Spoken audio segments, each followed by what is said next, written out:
আপনারা যারা medical technologist এবং যারা ফার্মাসিস্ট আছেন তারা কিন্তু দশম গ্রেড বাস্তবায়নের জন্য কর্মবিরতির মতো কর্মসূচি কিন্তু পালন করছেন। আগামীকালকে অর্থাৎ ৩রা ডিসেম্বর অর্থাৎ বুধবার আগামীকালকে আপনাদের অর্ধ দিবস কর্মবিরতির একটি কর্মসূচি রয়েছে। আমি আশা রাখি এবং প্রত্যাশা রাখি এবং খুবই আশাবাদী যে এই কর্মসূচিটাও আপনারা সারা বাংলাদেশে প্রাইমারি লেভেল থেকে টার্সিয়ারি লেভেল পর্যন্ত খুবই সুন্দর চমৎকারভাবে আপনারা পালন করবেন।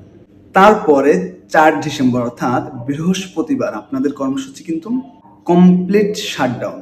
তখন কি করবেন, পারবেন তো? মানে চিন্তা করছেন যে আমরা কি আসলে কমপ্লিট শাটডাউন প্রোগ্রামে যেতে পারবো কিনা? কারণ আমরা একটা জিনিস সবসময় যখন দেখে আসছি যে বিগত কয়েক যুগ ধরে টেকনোলজিতে যত প্রোগ্রাম হয়েছে আমরা একটা বাঘের গর্জন দিয়ে কিন্তু আমরা কর্মসূচি শুরু করি, আর কর্মসূচিটা কিন্তু আমরা শেষ করে একদম বিড়ালের মতো মনে করেন যে লেজ গুটিয়ে ঘরে চলে যাই। এরকম কোনো ঘটনা আসলে হবে না তো?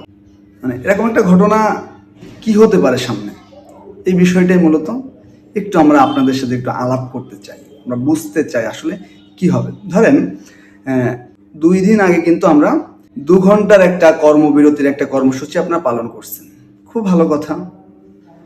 পালন করার পরে আপনারা হয়তো বা অনেকে জানেন বা অনেকে জানেন না, যেটা হচ্ছে ওপেন সিক্রেট একটা ব্যাপার, যে এই কর্মসূচির যারা নেতৃবৃন্দ আছে, যারা নেতৃত্ব দিচ্ছে, তারা কিন্তু মানে যারা অথরাইজড আছে, যারা এই আমাদের দশম গেটটাকে যারা অ্যাপ্রুভ করবে, এদের কাছ থেকে কিন্তু বিভিন্ন ধরনের প্রেশারাইজের সম্মুখীন কিন্তু তারা হচ্ছে। প্লাস তারা কিন্তু বিভিন্নভাবে তাদেরকে বোঝানোর চেষ্টা করতেছে বা একটা আপোষে আসার চেষ্টা করতে বা আশ্বাস দিচ্ছে। এই ধরনের ঘটনা কিন্তু আমরা জেনে থাকি এবং এবারও কিন্তু তার ব্যত্যয় ঘটেনি। কিন্তু তাই চিন্তা করেন, আপনার তার আশ্বাস দিচ্ছে, মানে এই যে দশম গ্রেড বাস্তবায়নের যার হাতে অ্যাক্সেসটা আছে, যে এটাকে অ্যাপ্রুভাল দেবে যে টিমটা, তা তো কোনো না কোনো সরকারি কর্মকর্তা বা সরকারের যে একটা দায়িত্বপ্রাপ্ত ব্যক্তিরাই।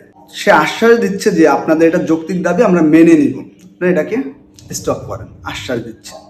ভাবেন তো, যে ব্যক্তিটা আশ্বাস দিচ্ছে বা যে অফিসার বা যে দায়িত্বে আছে, যে আশ্বাস দিচ্ছে যারা, আপনি মেনে নিলেন, আগামীকালকে বা আগামী 1 সপ্তাহ পর বা 15 দিন পর সে কি ওইখানে থাকবে নাকি তার ট্রান্সফার হয়ে যাবে, এটার কোনো নিশ্চয়তা আছে? এই সেম কাজটাই কিন্তু আমাদের ঘটে আসতেছে কিন্তু প্রায় যুগের পর যুগ। আমাদের কি হয়, আমাদের আশ্বাস দেয়, আশ্বাস দেওয়ার পরে তার কিছুদিন পর বদলি হয়ে যায়, তারপর ওইখানে আরেকজন আসে, একই জিনিস।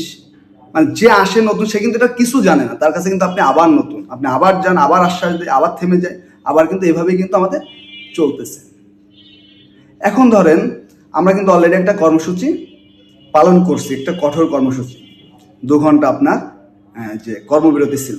এই যে নেতৃবৃন্দ যারা আছে, এটাকে যারা আপনার মেনটেন করতেছে, তারা কিন্তু আবার আগামীকালকে কিন্তু একটা কর্মসূচির একটা আহ্বান জানিয়েছে সবাইকে, অর্ধ দিবস। এইটাও আমরা আশা করি খুব সুন্দরভাবে পালন করতে পারবো। আগামীকালকে যখন আপনি 4 ঘন্টা যখন কর্মবিরতি যখন পালন করবেন, আপনি বুঝতেছেন কি সিচুয়েশন হতে যাচ্ছে সামনে। 4 ঘন্টা কর্মবিরতি পালন করার পরে সারা বাংলাদেশে সরকারের উপরে কি প্রভাব পড়তে যাচ্ছে কল্পনা করুন তো একটু। আপনি 4 ঘন্টা আপনার সকল প্যাথোলজি, রেডিওলজি, সকল ধরনের টেকনোলজিস্টরা যেসব সেক্টরে আছে, ফার্মাসিস্টরা যেখানে আছে, সেটা বন্ধ থাকবে 4 ঘন্টা, হিউজ টাইম। তারপরে 4 তারিখে আপনার কমপ্লিট শাটডাউন। একটু ভাবেন তো, মানে 4 তারিখ থেকে আপনি কমপ্লিট শাটডাউন যে কর্মসূচিটা আপনারা হাতে নিয়েছেন, এটা কি আসলে কমপ্লিটলি ভাবে সম্পূর্ণ করা সম্ভব হবে? যদি সম্ভব হয় তো আমরা বের হয়ে যাবে এখান থেকে। কিন্তু একটা বার চিন্তা করেন, আপনি যখন কমপ্লিটলি শাটডাউন দিবেন, টোটাল হসপিটালটা আপনার অচল হয়ে যাচ্ছে। দেখেন, সব থেকে হসপিটালের একটা প্রাণের যে জায়গাটা হচ্ছে ফার্মাসিস্টের যে ঔষধটা যে আপনার সাপ্লাই দেয় সারা হসপিটালে, তো সেটাও তো আপনার হচ্ছে না। মানে এই ধরনের সব ধরনের অনেক আলোচনা আছে এটা নিয়ে।